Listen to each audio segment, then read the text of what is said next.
Hello, souls and demons, and welcome back to the portal. I have returned from my vacation up in the mortal plane, and I feel rather refreshed. So let's start off this week right. Today's story is titled Sadie, written by Seraphim663. So, grip your seats, kick up your feet, maybe try and relax a little bit, and enjoy. I sat in the cafeteria reading my book. I was by myself and thankful for a little silence. Across from me sat a table of popular girls. Sadie Hudson was at the head of the group. She towered over the other girls, and her light brown hair pulled into a tight ponytail. She laughed loudly and cupped her hands to whisper into her friend's ear while staring at me. I took my book and began to make my way to another table. "What are you reading?" she asked, a twisted smile on her face. "Nothing that would interest you." She snatched the book out of my hands. "The Vampire Lestat," said Sadie. "I bet she dreams of having a vampire lover. Don't you, Val?" said another girl with dark hair. Before I could say anything, she flipped through the pages and began reading the more lurid passages to the table. They were all cackling like mindless idiots. I raised an eyebrow. "I didn't even think you could read," I said softly, whispered the dark-haired girl. The bell rang. I looked around the cafeteria for staff. There was no one there, just a sea of students heading out. Sadie and the other girls glaring at me. I grabbed my backpack and made it toward the exit. "We're not done with you, slut," said Sadie. "What's up, Dracula's daughter?" said Sadie's boyfriend, Robbie. He was on some sports team at school. I forgot which one. "Nothing. I was just going to class before I was rudely interrupted by your idiot group." "Call me an idiot again. I'll make sure you regret it," he said. "You just threatened me with assault," I said. "I'm going to report this." "My dad's a cop. It's not going to stick. I can make you disappear and no one would question us," said the young man by Sadie's side. I sprinted to my next class, looking behind me to see if they were following. Thankfully, they weren't. I was slightly out of breath as I sat down at my usual desk and unpacked my bag. The whole class was staring at me as I pulled out my history book to study. Mr. Russo padded up to me slowly. Miss Valerie, are you all right?" he said under his breath. "I'm fine, just running a little late, sir. It won't happen again, I assure you." "Valerie, you're crying. If you want to see the counselor." "No one listens to me, sir. I need to focus on my GPA. It's the only thing that will get me out of here." He sighed and lowered his eyes.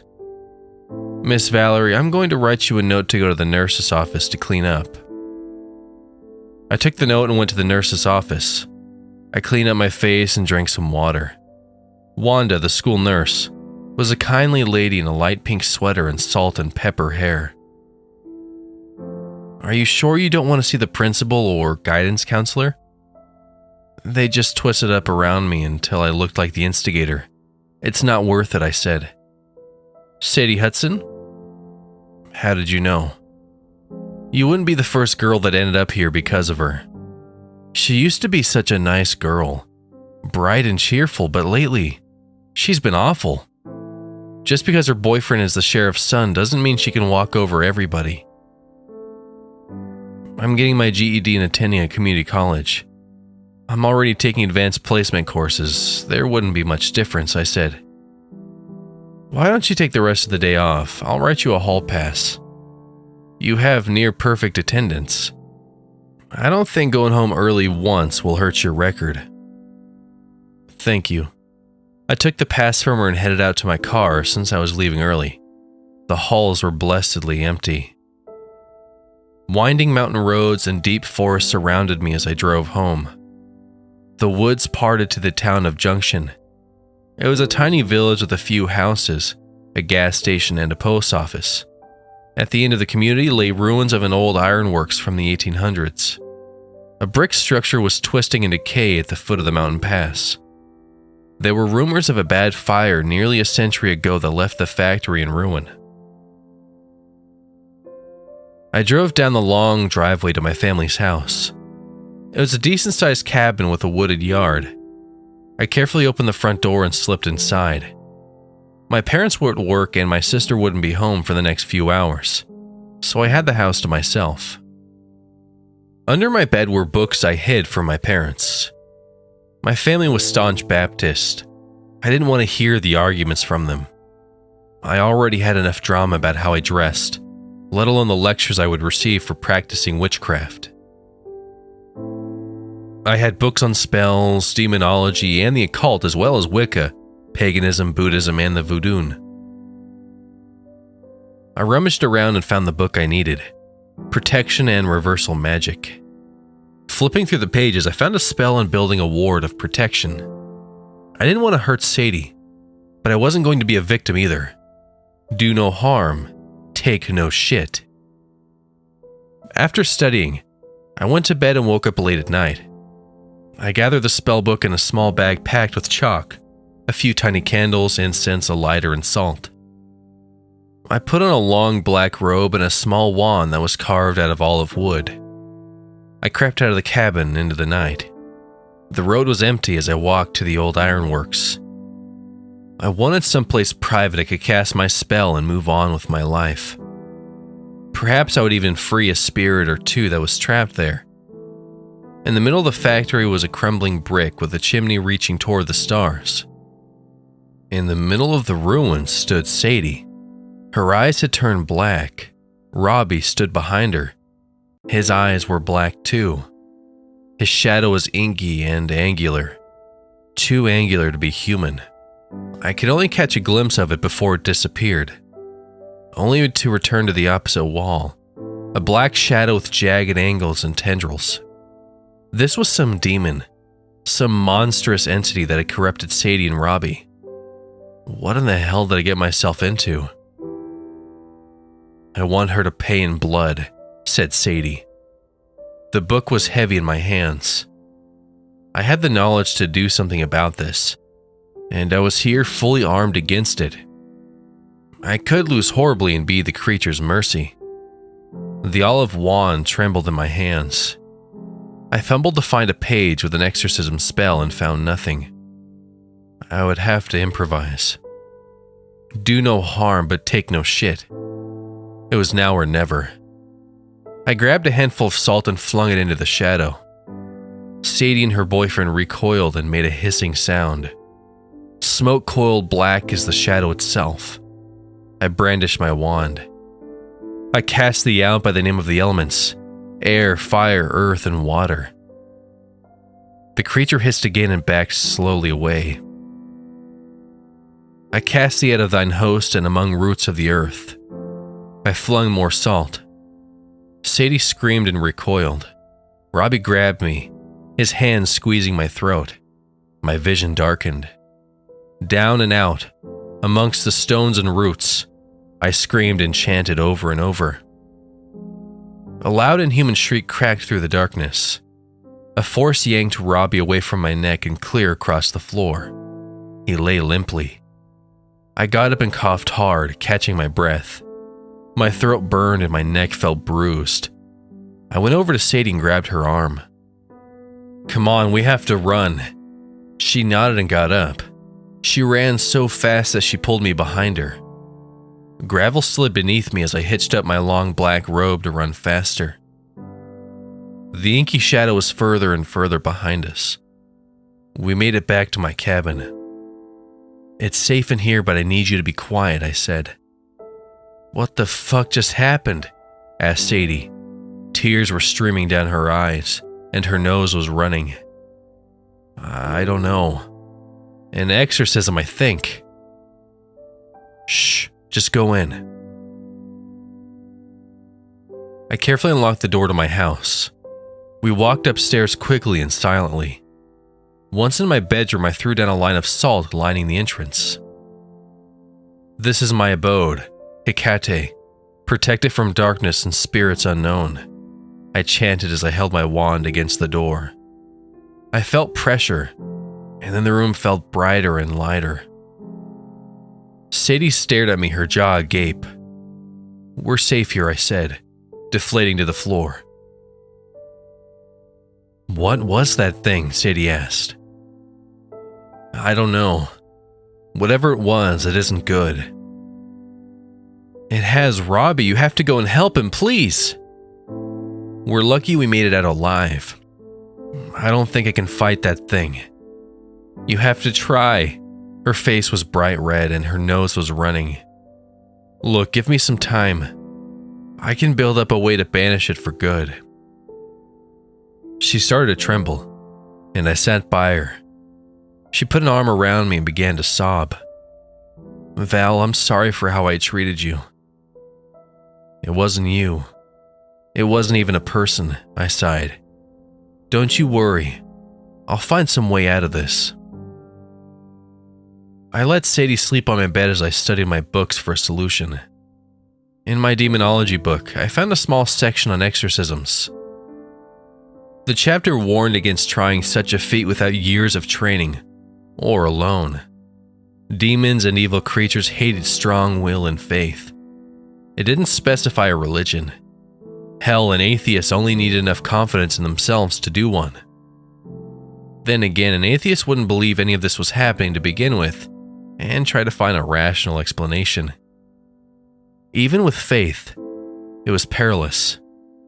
I didn't know any other occultist, at least not outside of small internet circles. I couldn't go to our family pastor without outing myself as a witch. Once again, I was on my own with this. We walked into school the next day. The halls were silent. People stared at Sadie and I. Cupped hands whispered into ears. She parted from me and I went to my morning class. At lunch, I noticed Sadie sitting alone, tears running down her face. I sat next to her. "It's still controlling him," she sobbed, barely above a whisper. I looked over to the next table and Robbie was there with a pack of popular girls. The dark-haired girl twined around his arm. Inky, angular shadows surrounded the group. "Looks like our little Satanist has found a lesbian lover," she smirked. They all broke out into tittering laughter.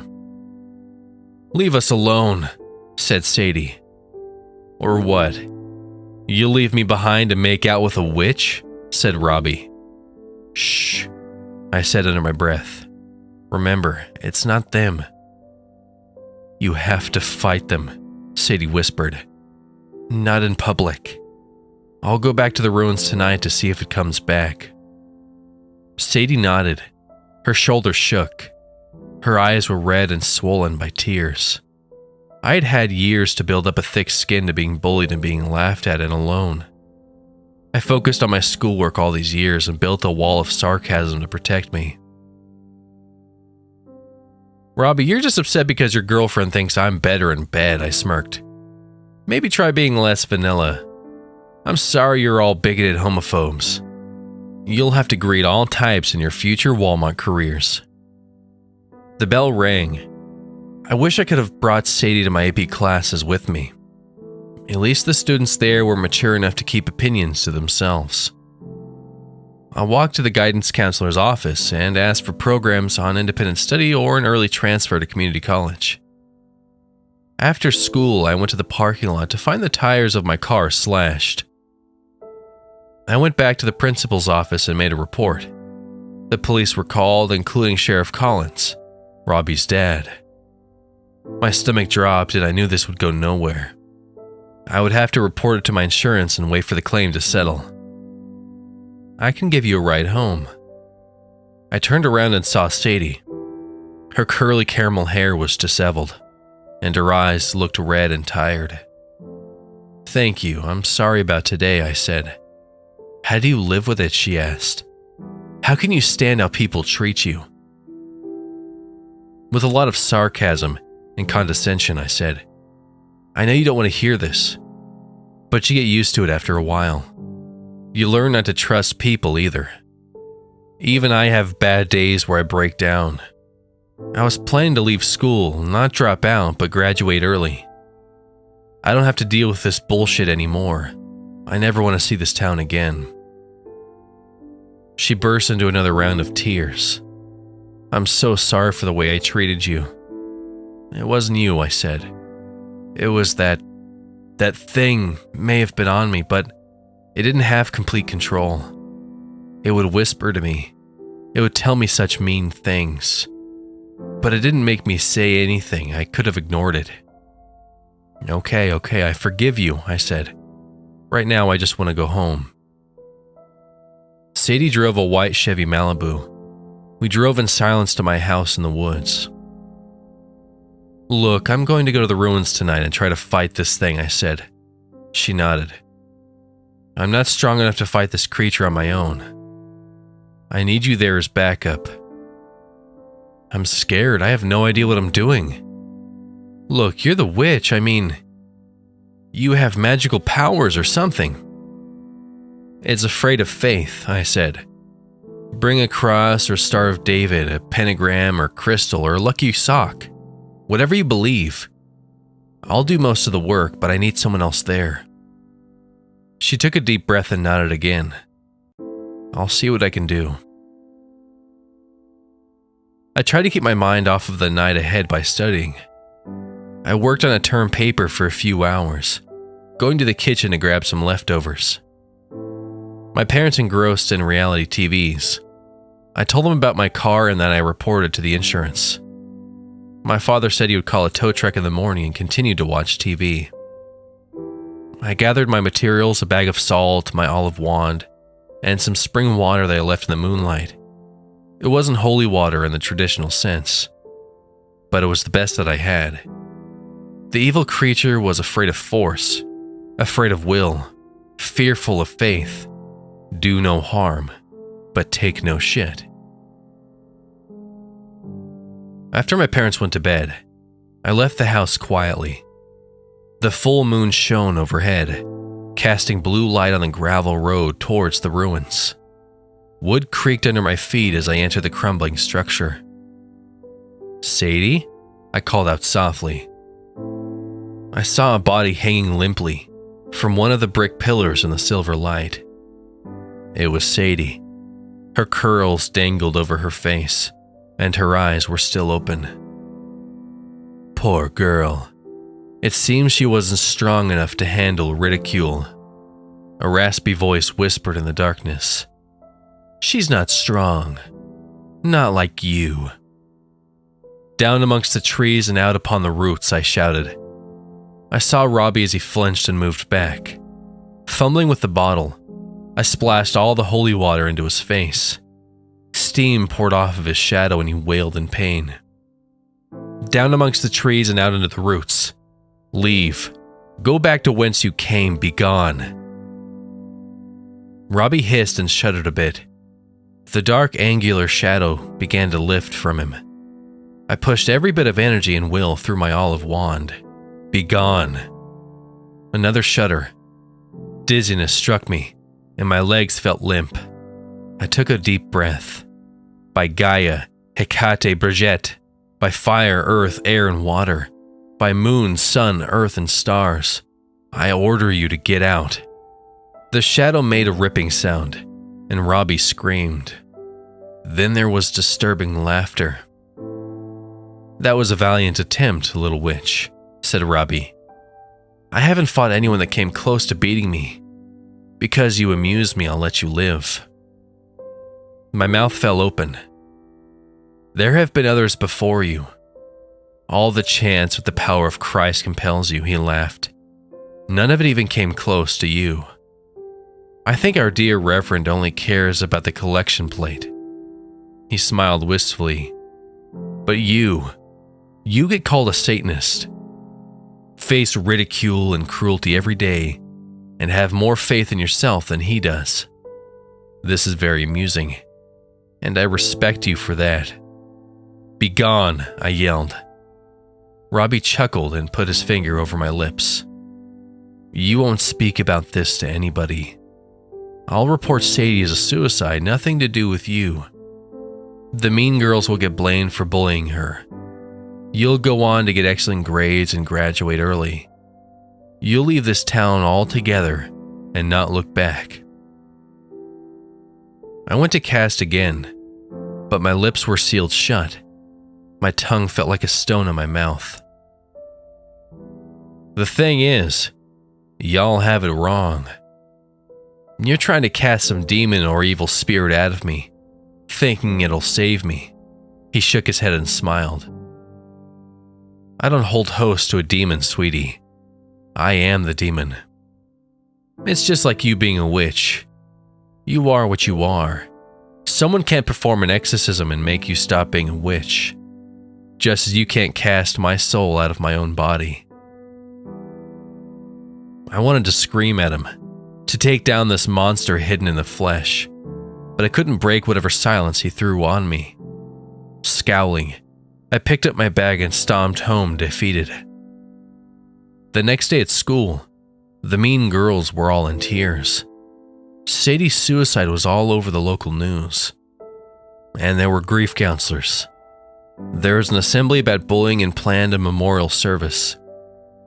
People that I never even knew said their apologies for the way they treated me. Some also asked me to tutor them. I wanted to scream out, to tell the police the truth about what happened. Every time I went to say something, my mouth sealed shut, and my tongue felt leaden. Robbie walked by, putting his finger over his lips and smiled. I wanted to punch his teeth out, but I had no other choice than to swallow my rage. The rest of the year went smoothly. I graduated early and enrolled at State University. I made friends that had similar interests and accepted me for who I was. There was some tension with my family, but I could finally be myself. I moved forward with my life and didn't much think of the town or high school. Years later, I was getting ready for work and watching the news. Robert Collins was running for governor, and his numbers showed me he was winning. I saw dark, angular shadows looming around him. Blank, soulless eyes stared right at me through the camera. Monsters never go away. They get elected.